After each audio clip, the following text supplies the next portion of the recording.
ఛానల్కు స్వాగతం. మనం నిస్వార్థ ప్రజా సేవకురాలు ప్రముఖ మేటి నాస్తిక సంఘ సంస్కర్త అయినటువంటి శ్రీమతి హేమలత లవణం గారి స్వీయ జీవితగాథ మృత్యోర్మ అమృతంగమయ నుండి ఆమె జీవిత విశేషాలు, నేరస్తుల సంస్కరణ తెలుసుకుంటున్నాం కదండి. ఈరోజు ఎపిసోడ్లో మరిన్ని అంశాలు చూద్దాం. బాపట్లలో ఒక ఇంజనీరు మమ్ము అందరి ఎదుట తన ఇష్టం వచ్చినట్లుగా దూషించి ఈ దొంగల సొత్తులో మీకు భాగం ఉంది అన్నారు. ఈ దూషణ భూషణలన్నీ ఒకే రకంగా మేము స్వీకరించేవారం. ఎందుకంటే తీసుకున్న సమస్య అటువంటిది. మేము ఎవరిని ఎదురు నిందించేవాళ్ళం కాదు, కానీ ఒక్కటే కోరేవారం, ఈ సమస్యను సానుభూతిగా మానవతా దృష్టితో చూడాలని. ఈ పోలీసుల మెరుపుదాడి ఆపించడానికి నేరం చేసిన వారు తమ తప్పిదాన్ని ఒప్పుకొని హాజరుపడాలని మేము చేసిన ప్రయత్నం, శ్రమ వ్యర్థం అయిపోయాయి.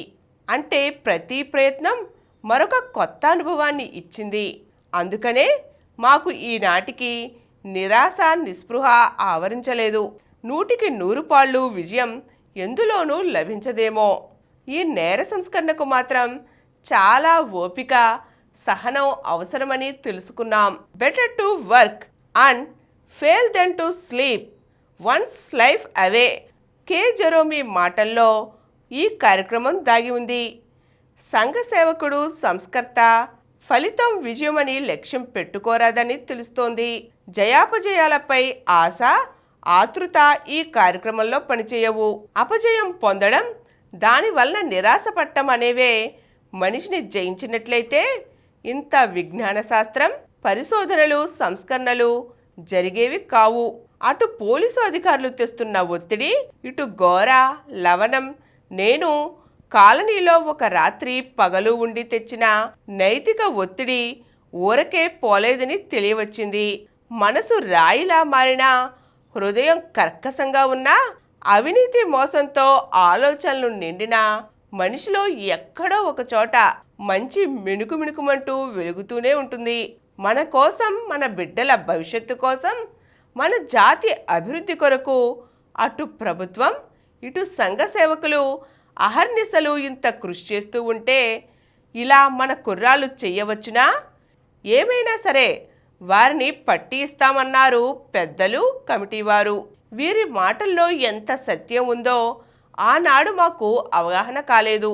మా అనుమానాన్ని పసిగట్టిన పెద్దలు కొందరు, ముఖ్యంగా స్త్రీలు, మా మాటలు నమ్మలేరు మీరు, మాకు తెలుసు, మేము అబద్ధాలు చెప్పనీయండి, మోసాలు చేయనీయండి, కానీ మాకు మనసు ఉంది. మీరు దేనికోసం ఇలా ఇక్కడ అన్నం, నీరు, నిద్ర లేకుండా కష్టపడుతున్నారు? మా నుండి మీరు ఏమీ ఆశించడం లేదే, అదేనా మాకు అర్థం కాదా అన్నారు. మేము కాలనీలో మొదట అడుగుపెట్టింది మొదలు నేరస్తుల కుటుంబాలు అన్నం, ఉపాహారం ఇచ్చినా తినకూడదని నిర్ణయించుకున్నాం. మీరు ఇప్పుడు తినే ఆహారం మీ నేరసొత్తులో భాగమే కదా, మేము అందులో భాగం పంచుకున్నట్లు అవుతుంది. కనుక మీరు కష్టించి సంపాదించేటప్పుడే మేము ఏదైనా ఆహారం తింటాము అని మేము నిర్ణయం తీసుకున్నాం. నేరస్తుల కుటుంబాల్లో ఇదే చలనం కలిగించింది, ఆలోచన పుట్టించింది.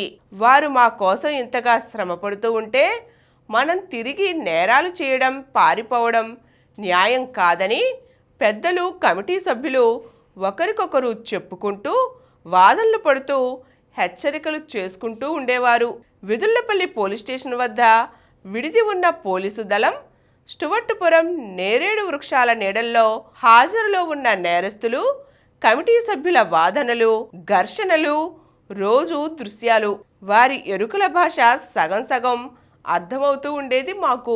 ఒక తల్లి, తండ్రి ఇద్దరు తన 2వ కుమారుణ్ణి పోలీసు అధికారులకు అప్పగించి తమ వంతు బంగారాన్ని కూడా అప్పగించారు. తమ కొడుకును చదివించి మంచి ఉద్యోగిగా చెయ్యాలనుకున్న ఆమె ఆశలు, అడియాసలు, చెడు సావాసల వల్ల అతడు దొంగైనాడు. ఆమె ఆశలు అడిగింటిపోయాయి. మొత్తం నేరం ఎలా జరిగింది, ఎంతమంది అని తేలిపోయింది. మంగళగిరి వాస్తవ్యుడు, ఇతర కులస్తుడు ఈ నేరాన్ని ప్రోత్సహించి పెట్టుబడి పెట్టిన వ్యక్తి ఎవరో తెలిసిపోయాడు పోలీసులకు. పోలీసులకు తిరిగి బంగారం అప్పగించడం ఇదివరకు జరగలేదు. ఈ సంస్కరణ కార్యక్రమాల వల్లనే జరిగింది అన్నారు కొందరు. స్టూవర్ట్పురం నుంచి బనగానపల్లికి కారు ఖర్చులు భరించి తీసుకుపోయి ఇనుప బీరువాలు పగలగొట్టడంలో సమర్థులైన ఈ నేరస్తులను పావులుగా వాడుకొని ఉపయోగించుకున్న వ్యక్తి కూడా అరెస్టు చేయబడ్డాడు. ఆ నేరానికి ఉపయోగింపబడిన కారు డ్రైవర్ కూడా జైలు గది చూశాడు. హాజరులో గైర్హాజరును గుర్తించిన పోలీస్ కానిస్టేబుల్ నిజాయితీ వలనే ఈ కేసుకు కొన దొరికింది. నేరం చేసిన దొంగలు చూపించిన డబ్బు ఆశకు లొంగిపోక 6గురిని గైర్హాజరును దిద్దకుండా ఉంచిన కానిస్టేబుల్ నీతి నిజాయితీ ఈ సంస్కరణలో బాగా తోడ్పడ్డాయి. మిగిలిన 5గురు దొంగలు ఇంకా లొంగిపోవలసి ఉంది. ఈరోజు మనం బనగానపల్లి బ్యాంక్ దోపిడీ జరిగిన తర్వాత సంస్కరణ కార్యక్రమాలు ఆగిపోయాయని కమిటీ వారు, పోలీసులు, సంస్కర్తలు తీసుకున్న ఆచరణ కార్యక్రమాలు దొంగల్లో తెచ్చిన మార్పు ఏమిటో తెలుసుకున్నాం కదండి.